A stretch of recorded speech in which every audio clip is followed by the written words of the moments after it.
여러분 안녕하십니까? 뉴스룸을 시작하겠습니다.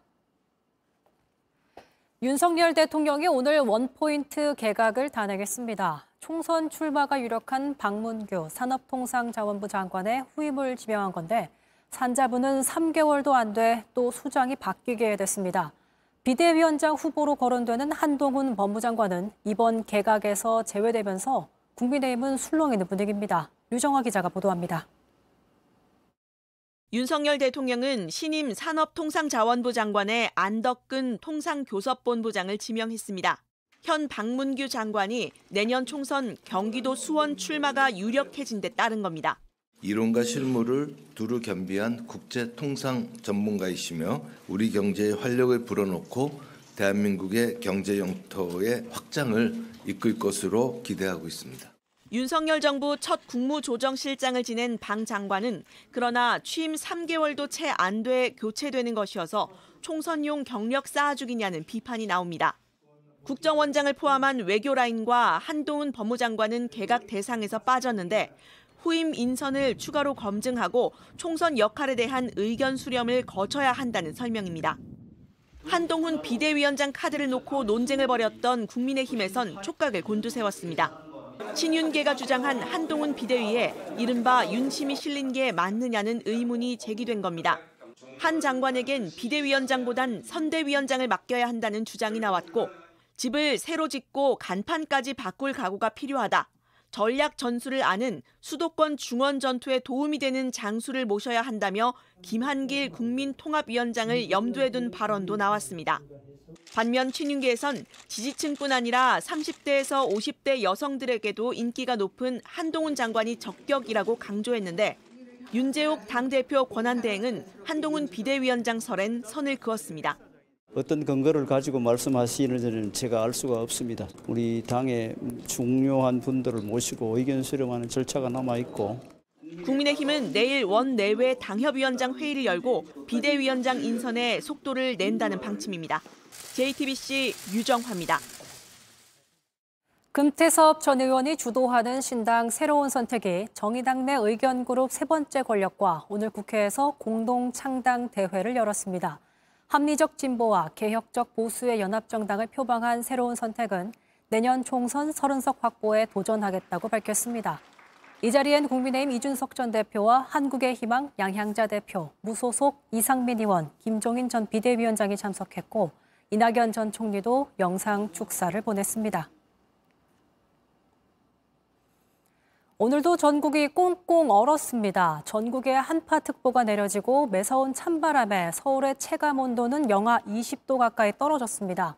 올겨울 들어 가장 추웠는데 내일은 더 추워진다고 합니다. 공다솜 기자입니다. 칼바람이 뼛속까지 스밉니다. 담요와 목도리도 추위에 소용이 없습니다. 딱 나왔을 때 갑자기 확 무릎을 콱콱 쑤시는 것 같은 좀 바람 느낌이 다르긴 해요. 너무 추워 눈물이 나올 정도입니다.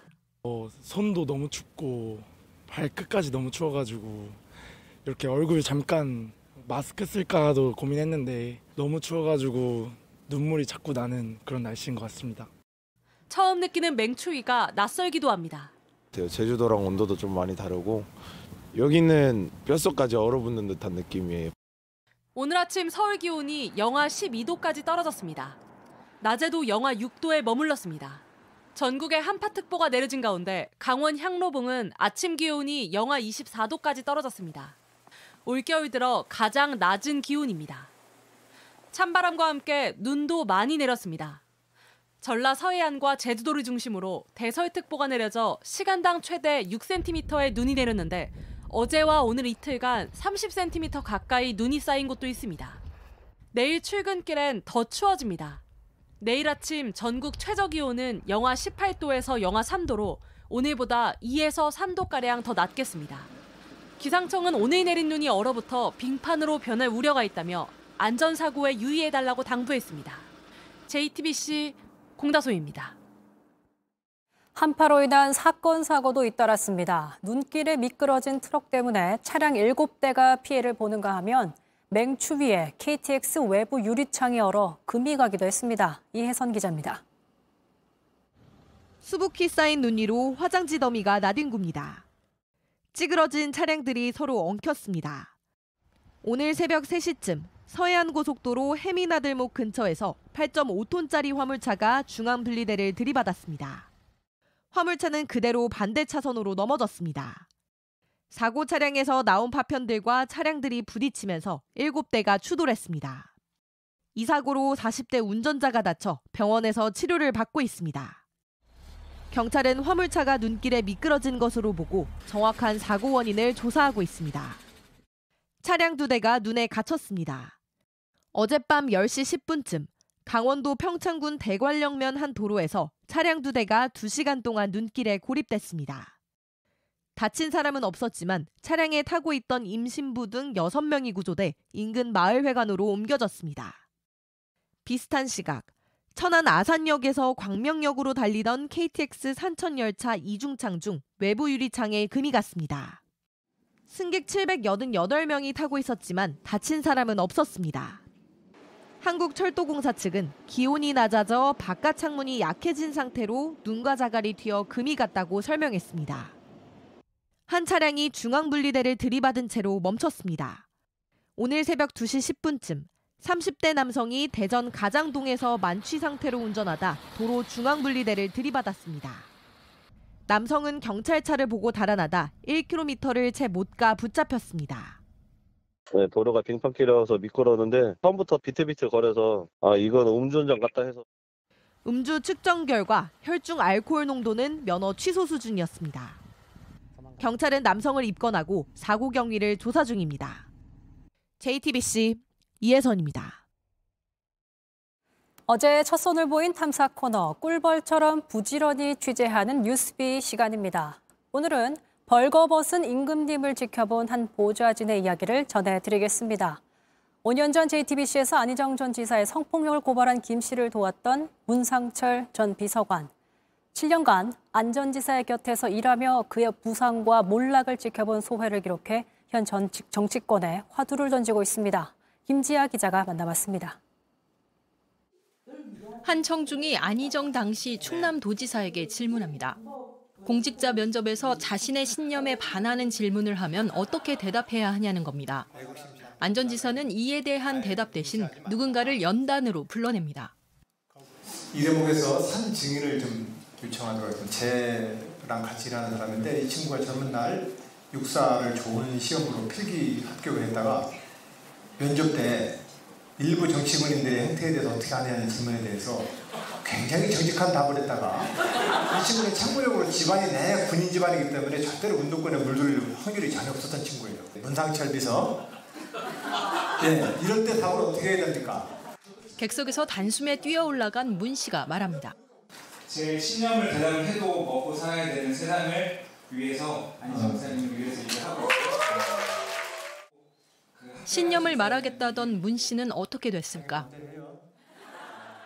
안희정 지사와는 2011년부터 2017년까지 약 7년 정도 함께 일을 했었습니다. 안 전 지사의 지근거리에서 그를 보좌했던 문 씨는 충남도청 근무 당시 안 지사가 벌거벗은 임금님이 되어갔다고 회상했습니다. 그 조직을 장악해야 되고 지도력을 발휘를 해야 되는데 대부분 그런 경험이 없다 보니까 기존의 조직에 있던 분들의 도움을 받게 되고 특히 그 도움은 의전 조직에 계신 분들한테 도움을 많이 받게 됩니다. 그 이후에는 벌거벗은 임금님이 되는 일이 굉장히 쉬워지는 거고요. 그 임금님 주변을 둘러싸고 있는 사람들 입장에서는 이게 정답이라고 다른 정답을 제안해버리면 이분이 보는 국민들의 시선이 모두 이쪽에 치중되어 있기 때문에 그렇게 지도자를 물들게 하고 그 생각을 좀 바꿔나가는 문제라고 생각하고 안 전 지사는 주위 사람들에게 티나지 않는 의전을 요구했다고 말했습니다.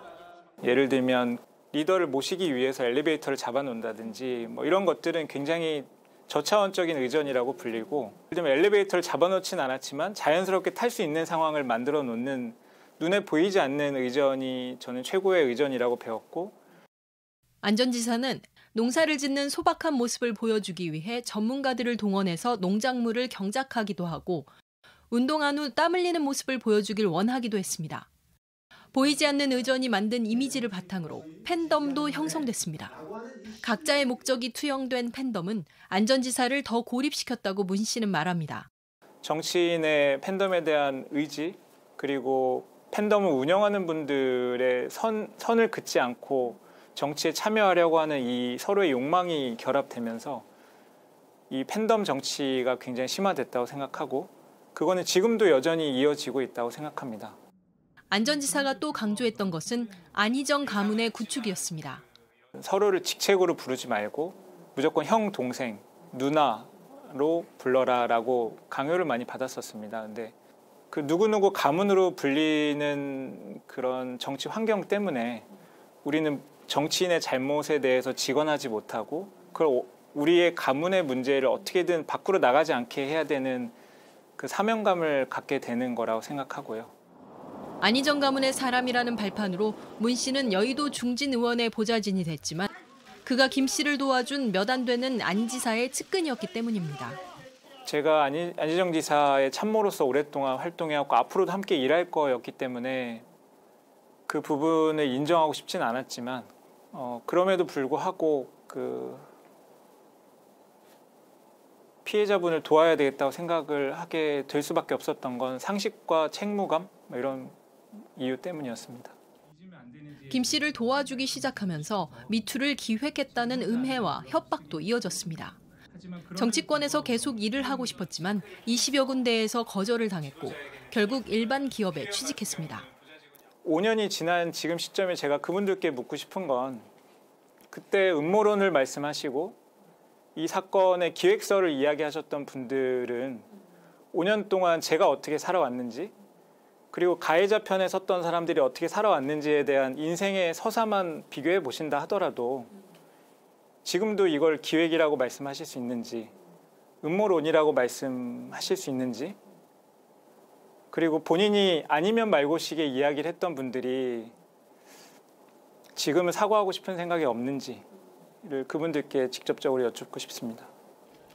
침묵을 지켰던 문 씨는 최근 자신의 경험을 책으로 쓰면서 세상의 모습을 드러냈습니다. 검찰 수사 당시에는 김상훈이라는 그 코드 네임으로 불렸었고 제가 겪은 경험은 사유재로서 소비되는 것이 아니라 공공재로 우리가 함께 기록하고 생각해봐야 될 소재다.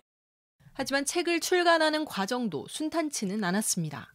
책 내용에 대한 민감성 그리고 사회적으로 미칠 파장에 대해서 출판사들이 몇 곳이 좀 부담스러워해서 이 책 출간을 좀 거절했었고 문 씨는 이 사건은 아직 현재 진행형이라고 강조했습니다. 안희정 지사는 사과를 하고 피해자는 일상 회복을 위해서 노력을 하는 걸로 끝날 거라고 생각을 했는데 이후에 수많은 2차 가해자들이 등장을 하고 이 사건을 마치 개인 간의 문제로 삼아서 피해자는 일상으로 복귀하지 못하고 김 씨를 도왔던 선택 이후 5년. 다시 돌아가도 같은 선택을 할지 물었습니다. 사관학교에 지원했을 때 그때도 그 신군부에 대한 이야기를 한 적이 있었습니다. 육사 교정에 그 전두환 생도대장이 그 박정희 전 대통령의 그 쿠데타를 지지하는 가두행진을 이끌고 가는 사진이 있었는데 저는 그 사진의 부적절함에 대해서 면접 중에 말씀을 드린 적이 있고 지키고 싶은 원칙 또는 사람들이 생각하는 상식선에서 내 선택을 한다면 그래도 시간이 지나고 나서 후회하진 않을 거라고 말씀드리고 싶습니다. JTBC 김지아입니다. 김정은 북한 국무위원장의 김정일 국방위원장 사망 12주기를 맞아 금수산 태양궁전을 찾아 참배했다고 조선중앙통신이 전했습니다. 이날 공개된 사진에는 김덕훈 내각총리, 조용원 당비서, 최룡해 최고인민회의 상임위원장 등이 함께했고 최선희 외무상과 김여정 노동당 부부장도 모습을 비췄습니다. 서울 지하철 역내에서 술에 취해 잠든 시민만 골라 휴대전화를 훔친 50대 남성 2명이 구속됐습니다. A씨는 전동차나 승강장에서 잠든 취객이 떨어뜨린 휴대전화를 훔쳤고 B씨는 술 취한 승객의 주머니에서 휴대전화를 빼내는 수법을 쓴 것으로 드러났습니다. 이들은 CCTV가 없는 사각지대를 노려 범행을 저질렀지만 범행 장면이 지하철 스크린도어에 비쳐 덜미를 잡혔습니다. 국방부가 육군과 해병대 병사들이 침구로 사용하던 모포와 포단을 일반 이불로 모두 대체했다고 밝혔습니다. 장병들의 식사는 밥과 반찬 등 5개 메뉴로 배식하는 방식에서 뷔페식으로 시범 도입됩니다. 또 2022년부터 교체 중인 신형 수통은 2026년까지 모두 교체를 완료하겠다는 방침입니다.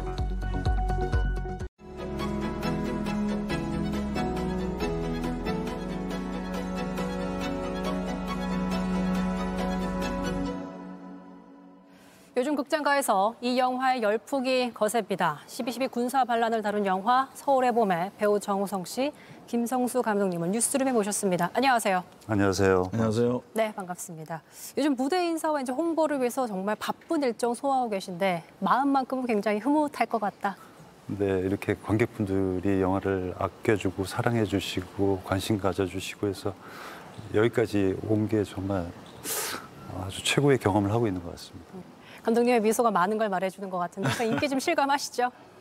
좀 기적 같은 일이어서 너무 행복하고 그래서 하면서도 이 영화가 나는 너무 좋고 열심히 하는데 이거 사람들이 봐줄까? 이 무거운 얘기를 또 이게 배드 엔딩인데 그런데 지금 이런 일이 벌어진 게 약간 좀 사실 좀 믿겨지지 않습니다. 이제 정말 천만을 바라보고 있는데 두 분은 갈 거다라고 예상하시겠죠? 사실 지금 매일 어떻게 보면 배우 정우성의 그 관객 기록을 깨고 있거든요. 네. 이 영화가. 그것만으로도 저는 충분히 감사하고 물론 이제 1000만이 되면 더 감사하겠죠. 약간의 욕심은 날 수 있는. 요즘엔 약간 욕심 부려도 되겠다라는 생각하고 있어요. 그렇군요. 반란군 역할을 맡으신 분들이 무대 인사에서 항상 이렇게 사과하신다면서요? 네. 종영관 무대 인사 들어가면은 그냥 여지없이 사과를 먼저 할 수밖에 없는 분위기가 형성이 돼 있더라고요. 네. 영화를 하면서 영화를 분명히 관객분들이 너무 잘 봐주셨는데 사과를 하면서 욕을 먹으면서 기분은 좋아요. 좋아하는. 네. 반면 이제 이태신 장군. 망군을 얻은 것처럼 마음이 정말 좋지 않을까요? 이태신이라는 인물을 응원하기보다는 제가 생각하기에는 이 인간의 마음속에는 여러 가지 자아가 있는데 이 영화를 보면서 이태신이라는 자기 스스로에 대한 어떤 의지를 응원하고 싶은 거겠죠. 맞아. 저 선택이 어렵고 힘들더라도 응원하고 지켜줘야 되는 거 아닌가? 나는 스스로의 마음의 다짐인 것 같아요. 제가 볼 때는. 이태신이라는 인물을 연기한 정우성 씨는 관객들이 너무 좋아해 줘서 놀랍지만 사실 연기할 땐 네버엔딩 앵벌이 연기. 정말 연기하면서 너무 지치고 힘들고 내가 언제까지 빌어야 돼. 네. 이런 생각 하셨을 것 같거든요. 네네. 그게 이제 무기력함의 끝을 느낄 수 있는 감정으로 치닫게 되는 거죠. 그러니까 이태신 장군이 이제 끊임없이 부대 좀 출동시켜달라고 이제 사정을 하고 이 상황에 대한 어떤 유중함을 설명을 하고 그러는데 이제 그 동의를 얻어내는데 너무 힘든 거죠. 그러다 보니까 이게 지금 내가 어디로 가고 있지? 라는 그러니까 연기의 방향성도 굉장히 헷갈려지더라고요. 그러니까 연기를 끝낸 다음에도 이렇게 그 공허함에 빠져서 내가 지금 연기 잘한 건가? 이렇게 그런 감정 속에 계속해서 빠져 들어가는 경험을 했죠. 이렇게 힘들어하실 때 감독님께서는 어떤 얘기를 좀 해주셨습니까? 좋아하시면서 웃고 즐기시고. 그거야 이렇게 말씀하셨습니까? 길을 잃고 헤매고 막 외롭고 고립되고 나는 어떻게 해야지 하는 그 우성 씨의 상태가 그 영화 속의 이태신이었기 때문에 저는 굉장히 흡족해했습니다. 내버려 두셨군요. 그럼요. 네. 고독하게 그대로 견뎌라. 그럼요. 근데 정우성 씨는 흰머리 분장에 좀 꽤 많은 공을 들인 걸로 알고 있는데 나중에는 저절로 흰머리가 좀 났다면서요. 그게 이제 저는 이제 김성수 감독님의 매직이라고 하는데 네. 처음에 이제 흰머리를 이태신 장군 이제 흰머리가 좀 많이 났으면 좋겠다고 해서 이제 분장팀이 다 뭐 심고 가닥가닥 칠하고 막 이랬어요. 네. 근데 초반에는 이제 어떻게 선배님은 흰머리가 없어요 막 이랬거든요. 그래요? 내가 흰머리가 없구나. 근데 갑자기 촬영 중반쯤 지나가니까 신기한데요. 흰머리가 났어요. 정말 훌륭한 감독 아닙니까? 네. 머리카락까지 연출을 하는. 사람의 심리를 그렇게 몰아갈 수 있는 아주 훌륭한 감독님이십니다. 자, 그런 감독님께서 가장 신경 썼던 장면은 뭔지 좀 너무 궁금해집니다. 마지막에 그 세종로에서, 그러니까 광화문 중앙청 정부청사 앞에서 그 진압군과 반란군이 대치했을 때 맨 마지막에 이태신이 이제 전두광 앞으로 가서 말하는 장면을 찍을 때 아, 내가 이 장면을 찍으려고 이 영화를 했구나라는 거를 좀 느꼈습니다. 그 장면에서 굉장히 많은 얘기를 나누셨다고 들었습니다. 어떤 얘기들을 좀 많이 신경 쓰려고 얘기를 나누신 건지 궁금해요. 감독님이 이제 계속해서 저한테 이제 그런 어떤 극적인보다는 그냥 이태신이 하나하나 힘겹지만 넘어가는 아주 담백한 모습을 계속해서 제안을 해주시더라고요. 그리고 마지막에 이제 넌 대한민국 군인으로서도 인간으로서도 자격 없다. 이 이야기를 할 때도 그냥 담담하게 그리고 당연히 들어야 될 소리를 어떤 감정도 없이 클리어하게 전두광한테 내뱉기를 원하시더라고요. 이미 이제 이태신은 아무리 이성적인 어떤 판단을 냉정하게 하려고 하는 사람이지만 그쯤 가면은 감정적으로 이렇게 굉장히 맞아요. 파가 되거든요. 네. 근데 이제 그 감정을 계속해서 끌어내렸죠. 그래서 저는 그 장면에서 왜 끝까지 욕 한마디 하지 않고 저렇게 정직한 말만 써서 단어를 날릴까? 그것도 다 의도하셨던 거잖아요. 그 사람이랑 똑같이 되면 안 될 것 같았어요. 이태신이라는 사람이 생각할 때는 그 당신이 너무 잘못한 거거든요. 그러니까 내가 잘못한 게 아니라 너가 지금 이겼다고 생각할지 모르지만 너는 정말 잘못한 거다라는 얘기를 좀 해줬으면 하는 바람이 있었어요. 영화가 그런 과거의 어떤 판타지를 재현하는 능력이 있다면 그 순간으로 가서 그 사람한테 그런 말을 해주는 것이 그게 제가 이 영화를 만드는 좀 목적 중에 하나였던 것 같아요. 전 개인적으로 그 바리케이드 넘으실 때 너무 힘겨워 보이시는 거예요. 물론 이제 인물의 그런 상황도 있었지만 아니, 진짜 힘들었습니다. 그죠? 다리가 너무 기셔서 이렇게 자꾸 걸리니까 힘드신가? 이런 생각도 좀 들기도 하고.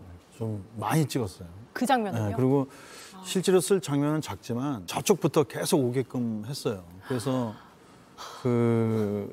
그게 이제 연기가 아니라 진짜 그런 마음과 육체의 상태가 돼야지 그게 화면에, 왜냐면 중요한 장면이기 때문에. 그래서 이제 저도 이제 찍은 필름을 보니까 그 편집실에서 보니까 너무 많이 찍었더라고요.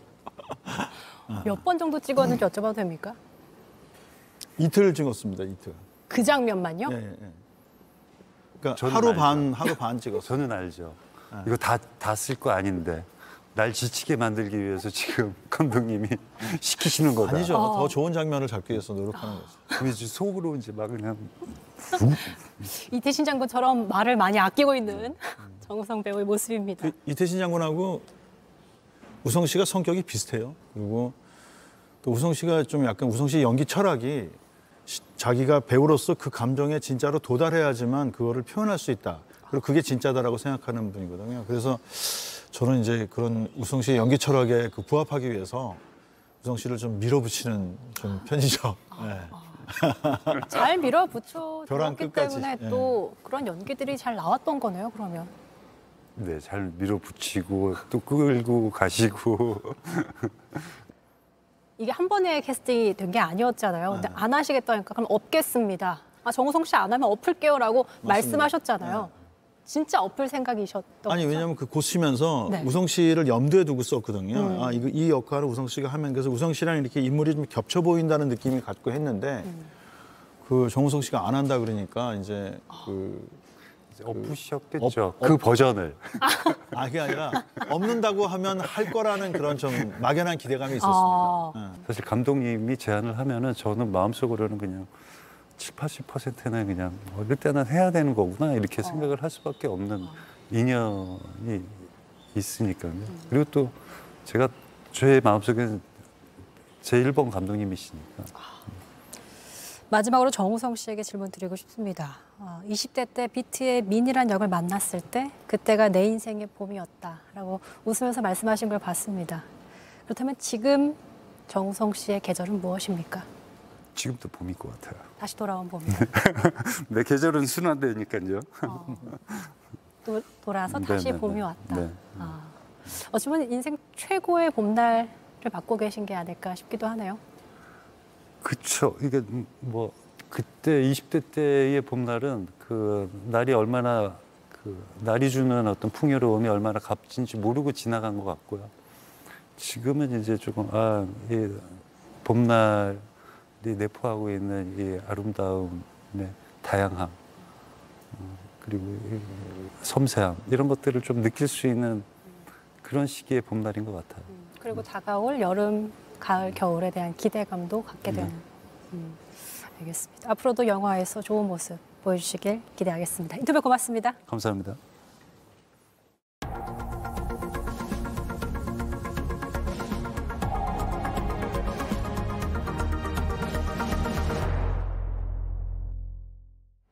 뉴스루비 준비한 소식은 여기까지입니다. 시청해주신 여러분 고맙습니다.